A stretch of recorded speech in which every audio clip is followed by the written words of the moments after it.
This is the VOA Special English Technology Report.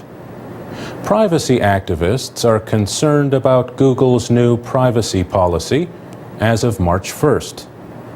The company says one main policy is replacing more than 60 separate policies for different products. Activists say the changes will make it easier to track the activities of users across Google's many products, from Gmail to YouTube. Mark Rotenberg heads the Electronic Privacy Information Center in Washington. He says Google's aim is to create a single unified profile of its users.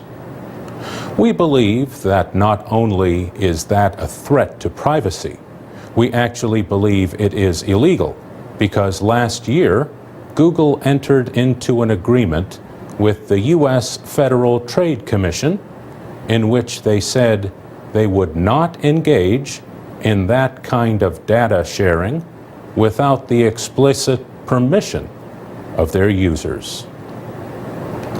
Google says its new policy will make it simpler for users to share information across services like Google Search, Gmail, and Google Calendar.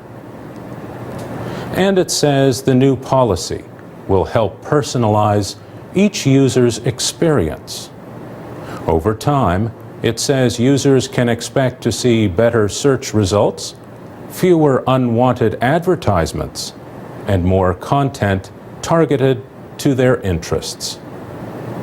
But Mark Rotenberg says, in return, people who choose to use Google will lose control over the information they share. The type of information you might provide for an email service, for example, such as your address book, is different from the type of information that you might provide for a social network service. Mr. Rotenberg says these two kinds of services should be kept separate.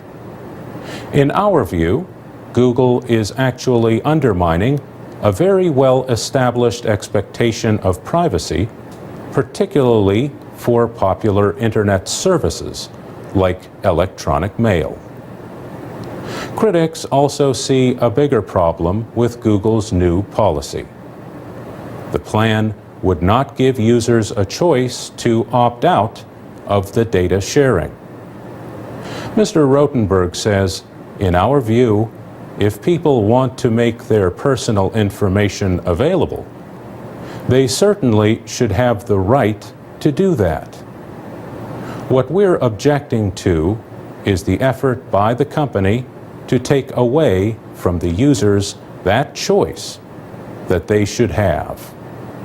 Google says it will not be collecting any more data than it does now. And it says users will still be able to control many privacy settings. For example, they can disable their search history and set Gmail chat to off the record. European Union officials have asked the company to delay the new policy to make sure it would not violate any EU data protection laws. For VOA Special English, I'm Mario Ritter.